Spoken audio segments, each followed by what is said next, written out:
게하시가 곧 엘리사가 죽은 자를 다시 살린 일을 왕에게 이야기할 때에 그 다시 살린 아이의 어머니가 자기 집과 전토를 위하여 왕에게 호소하는지라. 게하시가 이르되 내 주 왕이여, 이는 그 여인이요 저는 그의 아들이니 곧 엘리사가 다시 살린 자이니이다 하니라. 왕이 그 여인에게 물으매 여인이 설명한지라. 왕이 그를 위하여 한 관리를 임명하여 이르되 이 여인에게 속한 모든 것과 이 땅에서 떠날 때부터 이제까지 그의 밭의 소출을 다 돌려주라 하였더라. 오늘 좀 이야기 하나 하고 말씀 마무리하려고 좀 합니다. 지난 금요일부터 우리가 수냄 여인에 관해서 나누고 있어요. 오늘 어떤 말씀으로 오늘 마무리를 할까 생각을 하다가 이 수냄 여인 이야기 좀 마무리하고 오늘 기도 제목 잡고 기도하고 마무리를 하려고 합니다. 말씀드렸지만 이 수냄 여인이 살고 있던 시대가 어떤 시대였었습니다. 우상 숭배가 성행하고 사람들의 마음이 하나님께로부터 떠나고 패역이 심해서 하나님이 기근이라고 하는 하나님이 사랑하시는 하나님의 사람들에게 형벌을 내리고 싶으시겠습니까? 그러나 형벌을 내리지 아니하면 안 될 만큼 타락한 시대, 그래서 하나님을 찾지 않던 영적인 어두운 시대였었습니다. 그런데 그런 시기에도 하나님을 믿음으로 하나님 앞에 가까이 갔던 여인이 바로 수냄 여인이었다는 거예요. 여러분, 이 여인에게 고난이 없었습니까? 아니잖아요. 아이가 없는 고난이 있었고, 그렇게 해서 태어난 아이가 죽는 고난이 있었어요. 기근이 와서 살던 집과 전토를 뒤로하고 다른 나라로 피신해서 도망할 수밖에 없는 그런 어려움이 있었던, 그런 어려움을 겪었던 여인이라는 거죠. 그러나 이 여인에게 한 가지 중요한 것이 있었어요. 그것이 무엇이냐? 그럴 때마다 뒤로 물러서지 않고요, 신실하게 하나님을 붙들었고요, 신실하게 하나님 앞으로 달려가는 신앙과 믿음을 가졌다는 것입니다. 그럴 때 하나님께서는 이 여인과 여인의 가정을 끝까지 붙드시고 보호하시고 축복하셨다는 거예요. 결국 이 여인은 그 어려운 고난의 시대를 살았지만 믿음으로 승리하고 축복의 주인공이 되었다는 거예요. 신앙생활하고 목회를 하며 참 마음이 안타까울 때가 있어요. 고난이 있고 위기가 있으면 한 걸음 더 하나님 앞에 나아가고 그 문제를 들고 하나님 앞에 엎드려야 되는데 점점 주님께로부터 멀어지는 경우를 많이 보게 됩니다. 참 마음이 안타까워요. 그래서 어떤 사람 고난이 위기가 축복이 되는가 하면 어떤 사람 고난과 위기가 넘어짐의 기회가 되는 경우가 있잖아요. 여러분, 이 여인처럼 하나님 앞으로 달려가시길 바랍니다. 이 여인의 특징이 무엇인가? 문제가 있을 때마다, 위기가 있을 때마다, 고난이 있을 때마다 하나님께로 달려나갔다는 것입니다. 자기의 능력, 사람, 하나님 앞으로 나아가. 그 말씀이 합리적이고 이성적인 것이기 때문에 따랐던 것이 아니라 하나님의 말씀이었기에, 하나님의 뜻이었기에 한결같이 그 말씀에 순종하고 하나님 앞으로 달려갔을 때 하나님께서 이 여인을 끝까지 책임져 주셨다는 거예요.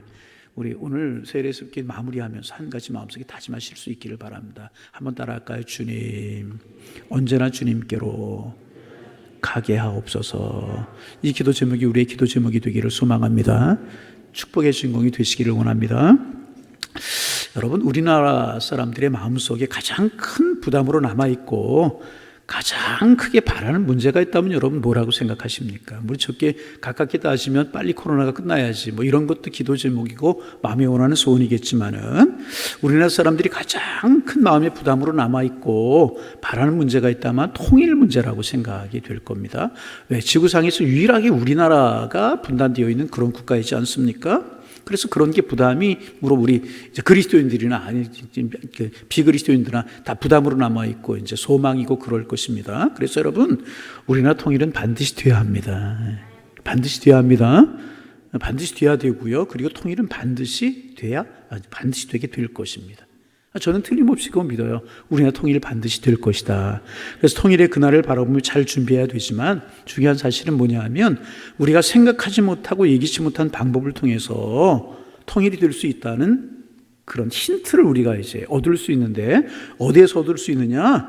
독일 통일에서 우리가 그 힌트를 얻을 수 있어요. 우리나라처럼 나라가 분단되어 있다가 통일이 된 나라가 독일이라고 한 나라지 않습니까? 89년, 90년 그 어간에 베를린 장벽이 무너지고 독일이 통일이 되지 않았습니까? 그런데 서독과 동독이 통일되기 바로 직전까지만 해도 독일의 어떤 지도자도 어떤 사람도 독일이 통일될 것이라고 하는 것을 예견했던 사람이 하나도 없었다는 거예요. 당시 이제 독일의 총리가 헬무트 콜이라고 하는 총리였었는데 이 콜 총리가 그때 서울을 방문했었다고 그래요. 근데 기자들이 이 콜 총리에게, 이 독일 총리에게 질문합니다. 동독과 서독이 독일이 언제 통일이 될 것 같습니까? 그랬더니 이 콜 총리가 무엇이라고 대답을 했냐 하면 아마도 내가 살아서 생전에 통일을 보기 어려울 것입니다. 그렇게 대답을 했습니다. 통일에 대해서 부정적인 것이요. 총리조차도 통일에 대해 부정적이었고요. 아무런 준비가 없었다는 것입니다. 안 된다는 그런 생각을 총리조차도 가지고 있었다는 것입니다. 그런데 1989년 11월 19일 1989년 12월 9일에 아주 우연한 사건이 하나 이제 벌어지게 되는데 그 통일의 빌미가 되었다는 거예요. 당시 이제 동독의 이제 그 통일당 대변인이 샤보프스키라고 하는 사람, 그쪽에는 뭐 스키, 뭐 발음 잘못하면 욕이 될 것 같은 그런 이름들이 많은데 샤보프스키라고 하는 사람이었는데 이 사람이 독일의 정책을 대외적으로 기자들에게 브리핑을 하는 대변인이었습니다. 그날도 기자회견을 하는데 그날 조금 술이 취해가지고 공직에 있는 사람이 그래서는 안 되는데 술이 취해가지고 기자 앞에 서게 되었다고 이제 그래요. 그런데 이 사람이 워낙 능수능란하게 기자회견을 잘하는 사람이니까 그날도 기자들이 질문하고 대답하고 이제 기자회견을 이렇게 진행하고 있었다고 그래요. 그렇게 기자회견을 진행하던 중에 이탈리아의 한 기자가 이 사보프스키라고 하는 사람에게 이렇게 물었답니다. 언제쯤 동독 사람들이 서독으로 자유롭게 여행하는 것을 허락하실 것입니까? 동독 사람들 서독에 가서 자유롭게 왕래하는 것을 허락하실 것입니까? 이렇게 물었다는 것입니다. 그런데 아무것도 결정된 것이 없는데 이 샤보프스키라고 하는 대변인이 뭐라고 이야기를 했냐면 내가 알기로는 우리 동독은 아무 때나 서독으로 여행하는 것을 허락해 줄 마음이 있습니다.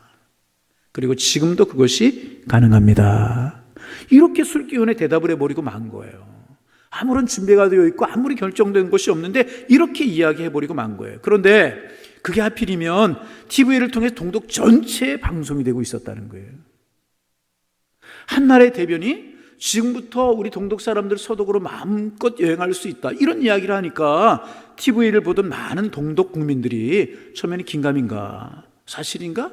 반신반의하다가 하나둘씩 국경에 모여들기 시작을 했다는 거예요. 그리고 국병수비대가 총을 들고 경비를 서고 있었는데 사람들이 막 1000명, 10,000명 이렇게 모이다 보니까 군중 심리라고 하는 것이 발동이 되어서 이 사람들이 국경수비대를 서는 사람들에게 뭐라고 이야기를 하냐면 당신들 TV에도 안 봤느냐고.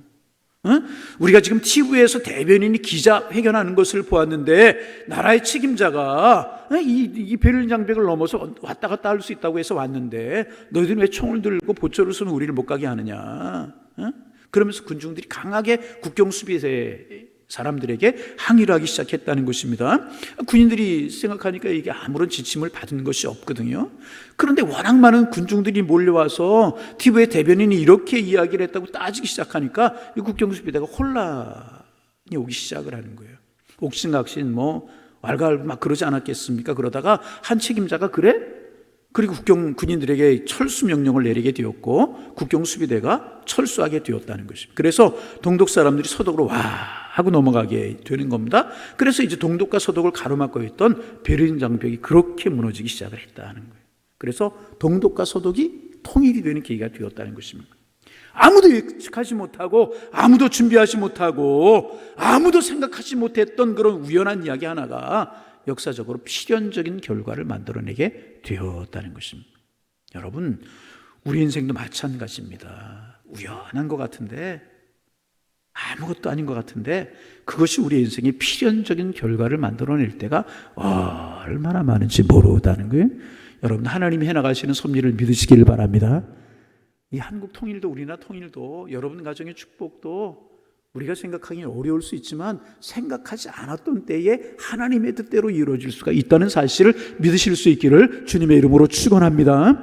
오늘 이 수넴 여인이 그런 은혜를 받았다는 것입니다. 7년 만에 기근이 든 7년을 외국에서 지내다가 돌아왔어요. 자기가 살고 있는 집들, 밭들, 농사를 짓던 땅들 다른 사람이 다 살고 있고 농사를 짓고 있는 것입니다. 아무리 내 땅이라고 해도 금요일날 묵상한 것처럼 내 집이라고 해도 들어주는 사람이 없었어요. 너무나도 억울한 것입니다. 분명히 내 땅이고 내 밭이고 내 논인데 아무도 인정해 주지 않는 거예요. 그래서 이 여인은 자기 억울한 사정을 왕에게 아뢰기 위해서 왕 앞으로 나갔다고 그랬잖아요. 그런데 그때부터 놀라운 일이 벌어지기 시작을 하는 거예요.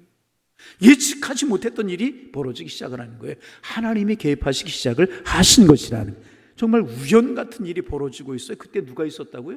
기하시라고 하는 사람이 왕하고 이야기하고 있는, 우리가 금요일날 나눈 말씀이기 때문에 자세한 배경 설명을 생략하기로 하고요. 이때 마침 기하시라고 하는 사람이 왕하고 이야기하고 있는 거예요. 우리 엘리사 선생님이 얼마나 훌륭한지, 얼마나 기적을 행하는지, 얼마나 하나님께 사랑을 받는 사람인지 그런 이야기하고 있고, 또 이 여인에 관해서 너무나도 잘하는 사람이 기하시였었잖아요. 선생님이 아이가 없는 그 가정이 기도했을 때 태문 열려 잉태하게 되고, 아이가 죽었을 때 기도했고, 이방 나라로 피신했던 이야기, 누구보다 이 여인에 관해서 잘 알고 있는 기하시가 왕과 이야기를 하고 있는 것입니다. 그리고 기하시가 엘리야에 관해 본대로 경험한 대로 이야기를 해주고 있었어요. 얼마나 대단한 분이 엘리야인지, 얼마나 사람들에게 존경받는지, 얼마나 하나님 앞에 사랑받고 있는 사람인지 왕에게 이야기해주고 있는 것입니다. 이 왕은 기하시의 이야기를 정말 흥미롭게 듣고 있었어요. 그런데 그 시간에 또 무슨 이야기를 했다고요? 그 수넴 여인 이야기, 죽었다 살아난 아이 이야기를 하고 있었다는 것입니다. 그렇게 막 이야기를 하고 있는데 때마침 그 시간에 그때의 수넴 여인이 아이와 함께 그 자리에 나타나게 되었다는 거예요. 금요일날 묵상한 말씀이잖아요. 여러분, 반복합니다. 기가 막히잖아요. 이런 일이 여러분 있을 수가 있는 것입니까? 여러분, 이런 일을 우리가 우연이라고 이야기할 수 있는 거예요. 세상 사람들은 우연이라고 이야기할 수 있지만, 어쩌다 그런 일이 생길 것이라고 이야기할 수 있지만, 여러분, 이런 것이 어쩌다 생긴 일이냐 그 말이에요. 여러분, 하나님이 하신 일인 줄로 믿습니다. 하나님이 하신 일이라. 여러분 한번 따라 하실까요? 예비하신 하나님, 준비하신 하나님. 하나님은요, 예비하시고 준비하시는 주님인 줄로 믿습니다. 우리의 인생을 위해서, 우리의 남은 생애를 위해서, 우리의 자녀들을 위해서 여러분 가장 좋은 것으로 예비하시고 준비하고 계시는 줄로 믿습니다. 그리고 우리가 기도하고 믿음으로 살아가고 하나님 붙들고 살아가면 하나님이 정하신 때에, 내가 정한 때가 아니라 하나님이 정하신 때에, 하나님이 예정하신 때에 가장 좋은 것으로 우리를 채우실 줄로 믿습니다. 여러분 그렇잖아요. 언제 이런 일이 있을 거라고 여인이 생각이나 했겠습니까? 전혀 생각하지 못했는데 이렇게 하나님께서 한결같이 하나님 붙들고 문제가 있을 때마다 한결같이 하나님 앞에 달려나가고 항상 하나님을 의지했던 이 여인에게 생각지 못했던 방법으로, 예기치 못했던 방법으로, 누구도 알지 못했던 방법으로 하나님이 가장 손으로 인도하시잖아요.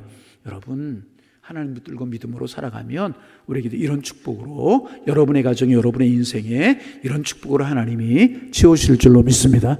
딱 맞추어서 한치 오차도 없이 기가 막힌 타이밍에, 기가 막힌 순간에 여러분 어떻게 이렇게 도우실 수가 있는 것이겠습니까? 말씀드렸지만 조금 여인이 게하시보다 먼저 갔다거나 게하시가 이야기하고 갔다거나 이런 일이 있을 수 있겠습니까? 아니라는 거예요. 여러분의 인생이 아직도 나는 우연히 태어난 것이고, 나는 우연히 이런 사람들을 만나고 살아가고 있는 것이고, 내가 만나는 사건이 우연히 일어난 것이고, 내 살아갈 남은 인생도 우연히 될 것이라고 여러분 생각하고 계십니까? 그렇지 않습니다. 하나님이 다스리시고요, 하나님이 역사하시고요, 하나님이 주관하시고요, 하나님이 인도하심을 믿으셔야 할 줄로 믿습니다. 우리의 인생은 하나님의 장중에 달려 있다. 우리의 눈에 조금 늦게 보일 때가 있어요. 늦는 것 같을 때가 있어요. 하나님, 내 마음 급한데, 내 마음은 이렇게 급한데 왜 하나님 움직이지 않는 것 같습니까? 아니라는 것입니다. 하나님이 예비하시고 준비하시는 줄로 믿습니다. 내 급한 마음, 내 계획에 하나님이 따라오는 것이 아니라는 거예요. 내 급한 마음, 내 계획에 하나님이 따라오는 것이 아니라 하나님의 계획에 내가 따라가는 것이 신앙이라. 신앙의 본질은 내 스케줄에, 내 생각 속에 하나님을 따라오게 하는 것이 아니라 하나님의 의도와 하나님의 생각을 내가 따라가는 것이 믿음이고 신앙이라. 여러분, 그래서 혹시 여러분 기도하고 인생에 계획하는 것들이 있는데 하늘문이 열리는 것 같지 않고 응답되지 않는 것 같은 생각이 든다면 여러분 생각을 한번 바꿔보시기를 바랍니다. 어떻게? 가장 선하시고 신실하신 하나님이 가장 좋을 때에 응답하실 것이다. 이렇게 바꾸는 거예요.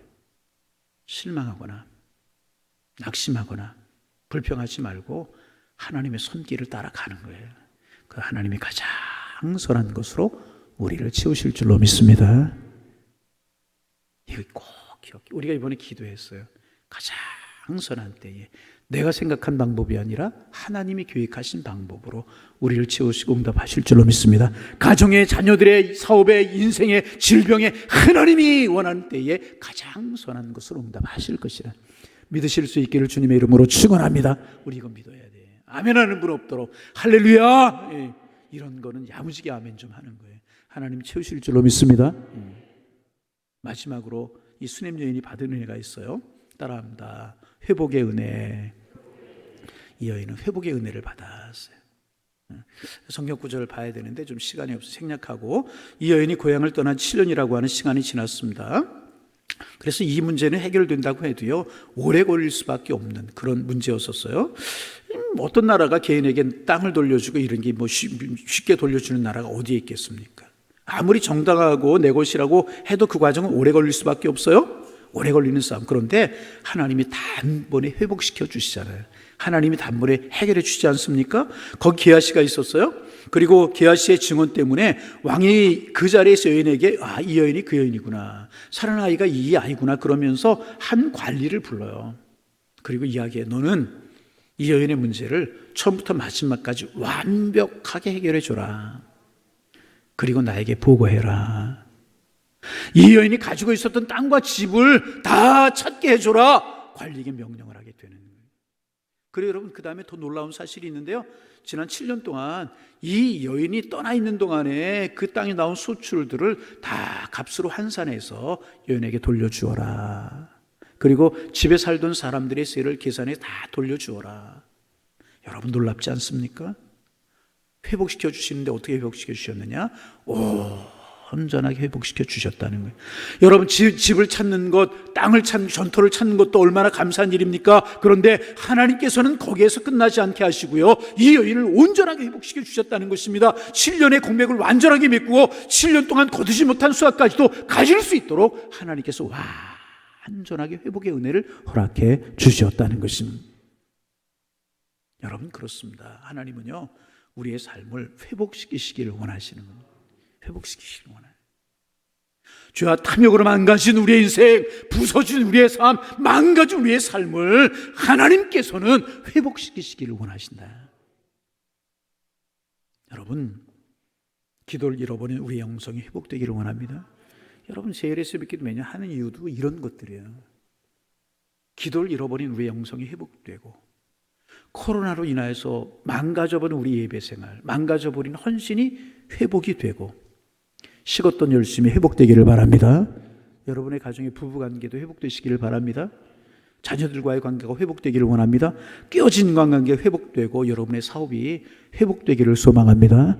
그래서 그 기업이, 그 가정이 하나님 앞에 영광이 되는 가정, 하나님 앞에 영광이 되는 자녀, 하나님 앞에 영광이 되는 여러분의 기업이 되시기를 주님의 이름으로 축원합니다. 주 안에서 회복돼야 합니다. 주님이 회복시켜 주셔야 된다는. 따라합니다. 주님 회복시켜 주옵소서. 여인처럼 하나님 앞에 달려나가고 믿음으로 나가면 하나님이 회복시켜 주시는 것이라는 회복의 은혜를 경험하시기를 주님의 이름으로 축원합니다. 우리 하나님 은혜 안에서 회복이 돼야 되는, 하나님 회복시켜 주실 거예요. 믿으시기를 바랍니다. 하나둘씩 가정의 생업의 자녀들에게 회복시켜 주실 줄로 믿습니다. 그런데 중요한 사실이 하나가 있어요. 회복이 돼야 되는데 거기에는 조건이 하나가 있다는 거예요. 이런 회복의 은혜를 우리가 사모하고 원한다면 우리가 해야 되는 한 가지가 있다는 것입니다. 그것이 무엇인 줄 아십니까? 순종하는 삶. 뭐라고요? 순종하는 삶. 순종하는 삶. 여러분 이 여인 보세요. 이 여인의 삶에서요 한결같이 나타나는 삶의 특징이 하나가 있었어요. 무엇입니까? 하나님의 말씀에 순종하고 하나님의 사람의 말에 순종하는 순종이었다. 우리가 여인 나눴잖아요. 아이를 낳을 때 그 남편이 나이 많고 나이 들었는데 이제까지 오랫동안 아이가 없이 살았는데 여러분 아이를 낳을 것이라고 하는 사실이 믿어져요. 그러나 믿고 순종했다는 거예요. 그 아이를 살릴 때 7년 기근을 통하여서 다시 잃었던 땅과 소득을 찾을 때 예열의 삶에 안결같이 나타나는 삶의 특징이 무엇이다? 순종이었다는 거예요. 죽었던 아들이 살아날 때도 순종했습니다. 기근이 올 것인 떠나러 할 때 순종했습니다. 순종의 사람이었고 순종하는 삶을 살 때 하나님이 그를 축복하시고요, 그에게 회복의 은혜를 주셨다는 거예요. 여러분에게 소망이 있으십니까? 나에게도 수냄 여인에게 임하셨던 회복의 은혜를 주옵소서. 그 여인에게 주셨던 그 축복이 나의 가정, 나의 사업, 나의 인생에도 임하기를 원합니다. 이런 소원이 있다면 우리가 해야 되는 일이 하나가 있어요. 순종하는 삶을 살아가는. 첫째는 하나님께로 달려나가고, 그 붙들고 다른 데 찾고 그러지만 하나님께로 달려나가고, 또 하나 순종하는 삶을 살아가. 순종하는 삶을 살아가. 이거 중요한 것이. 보세요, 한결같이 여인의 두 가지 특징이 무엇인가? 들고 하나님 앞에 나가고요, 주님의 말씀하시고 주님의 뜻이면 순종하잖아요. 이 여인이 회복의 은혜, 이런 축복 괜히 받은 것이 아니고요, 두드러지게 나타나는 특징이 있었어요. 언제든지 하나님 앞에 달려나가고, 언제든지 하나님 앞에 순종하고, 언제든지 하나님 앞에 달려나가고, 언제든지 주님 말씀 앞에 무릎 꿇고, 하나님께서 이런 축복을 주시잖아요. 왜 나에게는 수냄 여인에게 임했던 회복의 은혜가 없는 것일까? 왜 나에게는 수냄 여인에게 주셨던 때를 따라 주신 은혜가 없는 것일까? 이런 마음이 들고, 원망한 마음이 들고, 불평한 마음이 들다면 여러분, 내 신앙을 점검해 보세요. 나는 무엇을 따라가고 있는가? 이 수냄 여인처럼 하나님의 말씀을 따라가고 있는지, 아니면 다른 것, 내 고집, 내 생각, 사람들의 생각, 세상의 방식을 따라가고 있는가 점검해 볼 필요가 있다. 여러분, 하나님 앞으로 달려나가서 하나님의 말씀에 순종할 때 우리 인생의 때를 따라 돕는 하나님의 축복이 정확한 때에, 나도 알지 못했던 정확한 때에 임하게 될 줄로 믿으시기를 바랍니다. 틀림없는 사실이 두 가지, 이번에 세례스럽게 마치면서 두 가지 꼭 기억하세요. 하나님 앞으로, 문제가 있을 때마다 여인은 하나님 앞으로 달려나갔어요. 그리고 그 말씀이 합리적이든 비합리적이든 그 말씀에 엎드리고 순종한 주님 말씀하옵소서 중에 종이 듣겠나이다. 이런 마음 가지고 있을 때 하나님께서 완전히 여인을 회복시켜 주시잖아요. 완전하게 회복되게 하시고요, 하늘을 물려주고 축복해 주시잖아요. 여러분, 이럴 수가 있는 것입니까? 7년 동안 잃어버렸던 집 찾은 것뿐만 아니라 그동안에 얻지 못했던 소출, 이런 것들새 다 완전한 회복이 이루어지게 되었다는, 얼마나 큰 축복이냔 말이죠. 여러분, 꼭 기억하세요. 오늘 제일의 마지막 하면서 이 주님 품으로 달려나가고 주님 말씀에 순종하는, 꼭 기억하시기를 바랍니다. 그럴 때 가정이 회복되고요, 건강이 회복되고요, 일터가 회복되고, 부부관계가 회복되고, 자녀가 회복되고, 이 땅의 죄악이 회복되고, 침체되었던 예배가 회복되고, 우리의 간절한 기도가 회복되고, 이 땅의 모든 교회들의 부흥이 회복되고, 하나님의 나라가 회복되기를 주의 이름으로 축원합니다. 그러려면 철저한 순종이 있어야 된다는 거예요. 순종이, 철저한 순종이 있어요. 철저한. 주님 말씀하옵소서 주의 종이 듣겠나이다.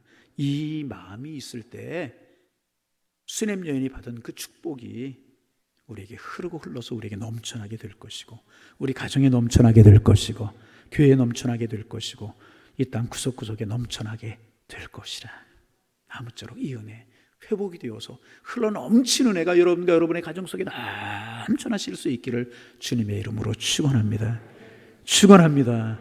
여러분, 이렇게 우리 세례 새벽 기도에 이제 어려운 때에 마치게 되잖아요.